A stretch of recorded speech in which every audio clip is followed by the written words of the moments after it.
naqueles dias todo o Egito começou a sentir fome, e o povo clamou ao faraó pedindo alimento. E ele respondeu-lhe: dirigi-vos a José e fazei o que ele vos disser. Quando a fome se estendeu a todo o país, José abriu os celeiros e vendeu trigo aos egípcios, porque a fome também os oprimia. De todas as nações vinham ao Egito comprar alimento, pois a fome era dura em toda a terra. Os filhos de Israel entraram na terra do Egito com outros que também iam comprar trigo, pois havia fome em Canaã. José era governador da terra do Egito, e conforme a sua vontade se vendia trigo à população. Chegando os irmãos de José, prostraram-se diante dele com o rosto em terra. Ao ver seus irmãos, José os reconheceu e mandou mantê-los na prisão durante 3 dias. E no 3º dia disse-lhes: fazei o que já vos disse e vivereis, pois eu temo a Deus. Se sois sinceros, fique um dos irmãos preso aqui no cárcere, e vós, outros, ide levar para vossas casas o trigo que comprastes. Mas trazei-me o vosso irmão mais novo, para que eu possa provar a verdade de vossas palavras, e não morrerdes. Eles fizeram como José lhes tinha dito, e diziam uns aos outros: sofremos justamente essas coisas porque pecamos contra o nosso irmão. Vimos a sua angústia quando nos pedia compaixão, e não o atendemos. É por isso que nos veio essa tribulação.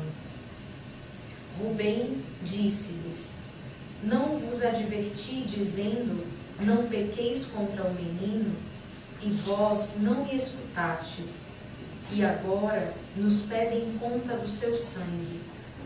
Ora, eles não sabiam que José os entendia, pois lhe falava por meio de intérprete. Então José afastou-se deles e chorou. Palavra do Senhor. Graças a Deus. O salmo tem como resposta: sobre nós venha, Senhor, a vossa graça, da mesma forma que em vós nós esperamos. Sobre nós venha, Senhor, a vossa graça, da mesma forma que em vós nós esperamos. Dai graças ao Senhor ao som da harpa, na lira de 10 cordas celebrai-o. Cantai para o Senhor um canto novo, com arte sustentai a louvação.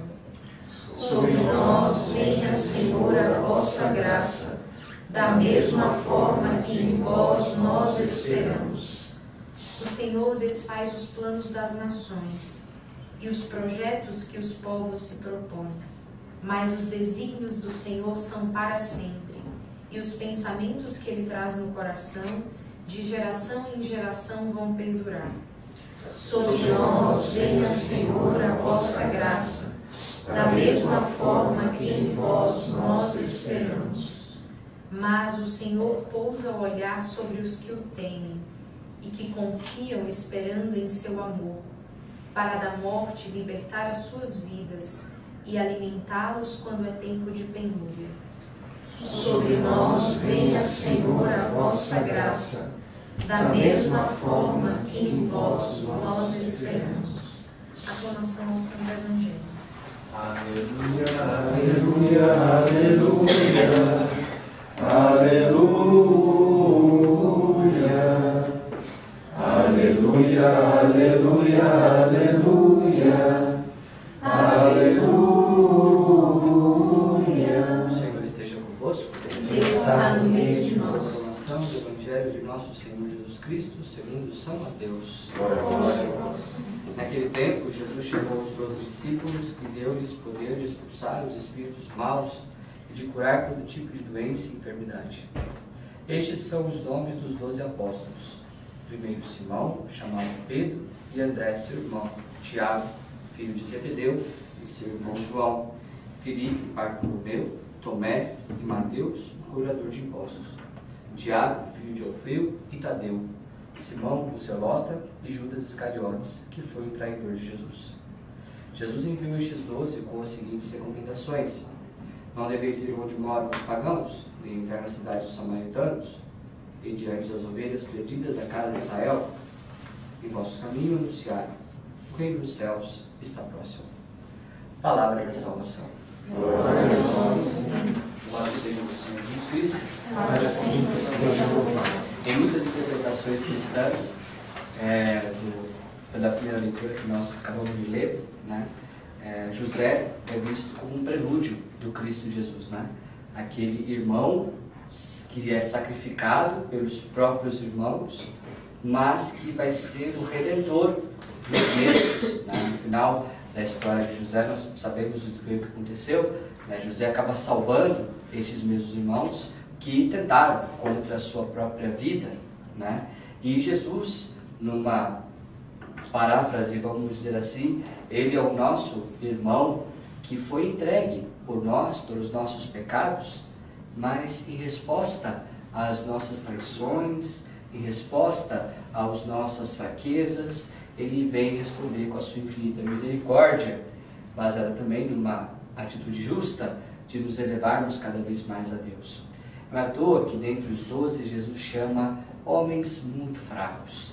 A nossa igreja nasceu de 12 traidores, podemos dizer. Embora Judas se destaca aqui, ele até pela Sagrada Escritura ficou para sempre marcado como traidor de Jesus, mas na hora H não ficou ninguém, a não ser um, né? Um só que ficou ao lado de Nossa Senhora, e vai ver que era ela que estava dando força para ele, porque talvez nem ele aguentaria suportar toda aquela cruz, toda aquela situação, né? Por ele mesmo, né? Então, é engraçado, Cristo realmente conta com as nossas fraquezas.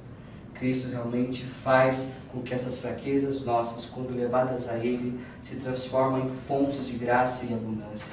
Por isso que não devemos jamais ter medo do sacramento da confissão. Devemos sempre ter muita confiança nesse sacramento. Devemos sempre ter muita confiança em saber que é o Senhor que está ali utilizando um outro homem, talvez mais pecador que você, o padre, né? Ele não chamou os melhores para fundar a igreja. Ele chamou os mais frágeis. Ele chamou o traidor. E não é que Jesus desconfiava que Judas ia trair, não tinha certeza. Imagina, quem aqui que tem certeza que uma pessoa vai trair e coloca ele cuidando das finanças ainda? Né? Imagina, quando a gente coloca dinheiro na mão das pessoas, é porque a gente confia nessas pessoas. E no coração de Jesus, em relação a Judas, era um misto de uma confiança e uma certeza da traição. Mas nem por isso Jesus deixou de dar a ele esta realidade financeira da comunidade, que expressava aqui o quanto Jesus confiava naquele que ele tinha certeza que iria traí-lo. É porque o amor de Cristo por Judas não é um amor utilitarista. Ele não ama como a gente ama.